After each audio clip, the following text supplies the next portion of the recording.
ನಮಸ್ಕಾರ ಸ್ನೇಹಿತರೆ ರೈತರಿಗೆ ಈಗ ಒಂದೇ ಪ್ರಶ್ನೆ ಇದೆ. ಅದೇನೆಂದರೆ PM ಕಿಸಾನ್ ಯೋಜನೆಯ 23ನೇ ಕಂತಿನ ಹಣ ಯಾವಾಗ ಖಾತೆಗೆ ಜಮಾ ಆಗಲಿದೆ? ಈ ಪ್ರಶ್ನೆ ನಿಮ್ಮ ಮನಸ್ಸಿನಲ್ಲೂ ಇದ್ದರೆ ಇವತ್ತಿನ ವಿಡಿಯೋ ನಿಮಗಾಗಿ. ಯಾಕಂದರೆ ಈ ಬಾರಿ ಕೇವಲ ಹಣ ಬಿಡುಗಡೆ ದಿನಾಂಕ ಬಗ್ಗೆ ಮಾತ್ರವಲ್ಲ, ಕೆಲವು ಹೊಸ ಪರಿಶೀಲನೆಗಳು ಮತ್ತು ನಿಯಮಗಳ ಕಾರಣದಿಂದ ಹಲವಾರು ರೈತರು ಹಣ ಕಳೆದುಕೊಳ್ಳುವ ಸಾಧ್ಯತೆ ಇದೆ.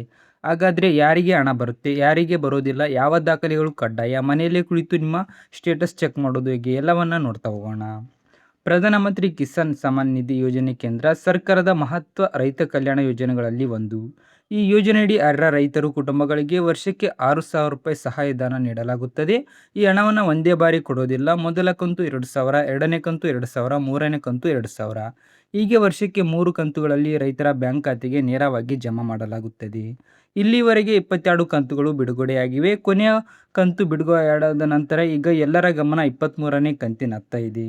ಸರ್ಕಾರ ಇನ್ನೂ ಅಧಿಕೃತ ದಿನಾಂಕ ಘೋಷಿಸಿಲ್ಲ. ಆದರೆ ಇಂದಿನ ಬಿಡುಗಡೆ ಮಾದರಿಯಲ್ಲಿ ಗಮನಿಸಿದರೆ ಮುಂದಿನ ಕಂತು ಜೂನ್ ಕೊನೆ ವಾರ ಅಥವಾ ಜುಲೈ ಮೊದಲ ಭಾಗದಲ್ಲಿ ಬಿಡುಗಡೆಯಾಗುವ ಸಾಧ್ಯತೆ ಇದೆ. ಅಧಿಕೃತ ಮಾಹಿತಿ ಬಂದ ತಕ್ಷಣ ಅದು ಸರ್ಕಾರದ ವೆಬ್ಸೈಟ್ ಮತ್ತು ಮಾಧ್ಯಮಗಳಲ್ಲಿ ಪ್ರಕಟವಾಗಲಿದೆ. ಇದೀಗ ಮುಖ್ಯ ವಿಷಯ, ಸರ್ಕಾರ ಫಲಾನುಭವಿಗಳ ಪಟ್ಟಿಯನ್ನು ಮತ್ತೊಮ್ಮೆ ಪರಿಶೀಲಿಸುತ್ತಿದೆ. ಅದರ ಪರಿಣಾಮವಾಗಿ ಕೆಲವು ರೈತರಿಗೆ ಹಣ ತಡೆಯುವ ಸಾಧ್ಯತೆ ಇದೆ. ನಿಮ್ಮ KYC ಪೂರ್ಣಗೊಂಡಿರಬೇಕು. KYC ಮಾಡಿಸಿದ ರೈತರ ಅರ್ಜಿಗಳನ್ನು ತಾತ್ಕಾಲಿಕವಾಗಿ ತಡೆಹಿಡಿಯಲಾಗುತ್ತಿದೆ. ಮೊಬೈಲ್ OTP ಮೂಲಕ ಹತ್ತಿರದ CSC ಕೇಂದ್ರದಲ್ಲಿ ಬಯೋಮೆಟ್ರಿಕ್ ಮೂಲಕ KYC ಪೂರ್ಣಗೊಳಿಸಬಹುದು. ಎರಡನೇದು, ನಿಮ್ಮ ಬ್ಯಾಂಕ್ ಖಾತೆಗೆ ಆಧಾರ್ ಲಿಂಕ್ ಆಗಿರಬೇಕು. ಹೆಸರಿನ ಸ್ಪೆಲ್ಲಿಂಗ್ ಆಧಾರ್ನಲ್ಲಿ ಒಂದೇ ರೀತಿ ಮತ್ತು ಬ್ಯಾಂಕ್ ಖಾತೆಯಲ್ಲಿ ಒಂದೇ ರೀತಿ ಇರಬೇಕು. ಚಿಕ್ಕ ವ್ಯತ್ಯಾಸ ಇದ್ದರೂ ಹಣ ಜಮಾ ಆಗದೇ ಇರಬಹುದು. ಇನ್ನು ಮೂರನೇದು, ಸರ್ಕಾರ ಈಗ ಭೂ ದಾಖಲೆಗಳ ಪರಿಶೀಲನೆಯನ್ನು ಹೆಚ್ಚು ಕಟ್ಟುನಿಟ್ಟಾಗಿ ಮಾಡುತ್ತಿದೆ. ನಿಮ್ಮ ಹೆಸರಿನಲ್ಲಿ ಜಮೀನಿನ ದಾಖಲೆಗಳು ಸರಿಯಾಗಿ ನವೀಕರಿಸಿಟ್ಟಿರಬೇಕು. RTC, ಪಹಣಿ ಅಥವಾ ಇತರೆ ದಾಖಲೆಗಳಲ್ಲಿ ದೋಷ ಇದ್ದರೆ ಸಮಸ್ಯೆ ಉಂಟಾಗಬಹುದು. ಇನ್ನು ನಾಲ್ಕನೇದು, ಒಂದೇ ಕುಟುಂಬದಲ್ಲಿ ಪತಿ ಮತ್ತು ಪತ್ನಿ ಇಬ್ಬರು ಪ್ರತ್ಯೇಕವಾಗಿ ಲಾಭ ಪಡೆಯಲು ಅವಕಾಶ ಇಲ್ಲ. ನಿಯಮ ಉಲ್ಲಂಘನೆ ಕಂಡುಬಂದರೆ ಅರ್ಜಿ ರದ್ದು ಮಾಡುವ ಸಾಧ್ಯತೆ ಇದೆ. ಯಾರು ಅರ್ಹರಲ್ಲ?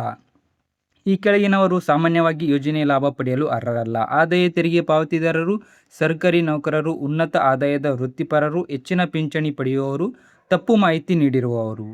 ಈಗ ನಿಮ್ಮ ಸ್ಟೇಟಸ್ ಹೇಗೆ ಚೆಕ್ ಮಾಡೋದು? ಮನೆಯಲ್ಲೇ ಕುಳಿತು ಮೊಬೈಲ್ ಮೂಲಕ ಚೆಕ್ ಮಾಡಬಹುದು. PM ಕಿಸಾನ್ ಅಧಿಕೃತ ವೆಬ್ಸೈಟ್ ತೆರೆಯಿರಿ. ಫಾರ್ಮರ್ ಕಾರ್ನರ್ ಆಯ್ಕೆ ಮಾಡಿ ನೋ ಯುವರ್ ಸ್ಟೇಟಸ್ ಮೇಲೆ ಕ್ಲಿಕ್ ಮಾಡಿ. ರಿಜಿಸ್ಟ್ರೇಷನ್ ನಂಬರ್ ಅಥವಾ ಆಧಾರ್ ನಂಬರ್ ನಮೂದಿಸಿದರೆ ವಿವರಗಳನ್ನು ಪರಿಶೀಲಿಸಬಹುದು. ಹಣ ಬರದೇ ಇದ್ದರೆ ಏನು ಮಾಡಬೇಕು? ಮೊದಲು ಗಾಬರಿಯಾಗಬೇಡಿ. ಬಹಳ ಬಾರಿ ತಾಂತ್ರಿಕ ಕಾರಣಗಳಿಂದ ಹಣ ತಡವಾಗಬಹುದು. ನಿಮ್ಮ ದಾಖಲೆಗಳು ಸರಿಯಾಗಿದ್ದರೆ ನಂತರ ದಿನಗಳಲ್ಲಿ ಹಣ ಜಮಾ ಆಗಬಹುದು. ಅಗತ್ಯವಿದ್ದರೆ ಕೃಷಿ ಇಲಾಖೆ ಅಥವಾ ರೈತ ಸಂಪರ್ಕ ಕೇಂದ್ರವನ್ನು ಸಂಪರ್ಕಿಸಬಹುದು. ಹೀಗಾಗಿ ಸ್ನೇಹಿತರೆ, 23ನೇ ಕಂತಿನ ಹಣ ಪಡೆಯಬೇಕಾದರೆ ಈಗಾಗಲೇ KYC, ಆಧಾರ್ ಲಿಂಕ್ ಮತ್ತು ಭೂ ದಾಖಲೆಗಳನ್ನು ಪರಿಶೀಲನೆ ಮಾಡಿಕೊಳ್ಳಿ. ಈ ಸಣ್ಣ ಕೆಲಸಗಳನ್ನು ಸಮಯಕ್ಕೆ ಮಾಡಿಕೊಳ್ಳದಿದ್ದರೆ 2,000 ರೂಪಾಯಿ ಕಂತು ಕೈ ತಪ್ಪುವ ಸಾಧ್ಯತೆ ಇದೆ. ಈ ಮಾಹಿತಿ ರೈತರಿಗೆ ಉಪಯುಕ್ತ ಅನಿಸಿದರೆ ವಿಡಿಯೋಗೆ ಶೇರ್ ಮಾಡಿ. ಹಾಗೆ ಈ ವಿಡಿಯೋಗೆ ಲೈಕ್ ಮಾಡಿ. ಹಾಗೆ ನಮ್ಮ ಚಾನಲ್ನ ಸಬ್ಸ್ಕ್ರೈಬ್ ಮಾಡಿ.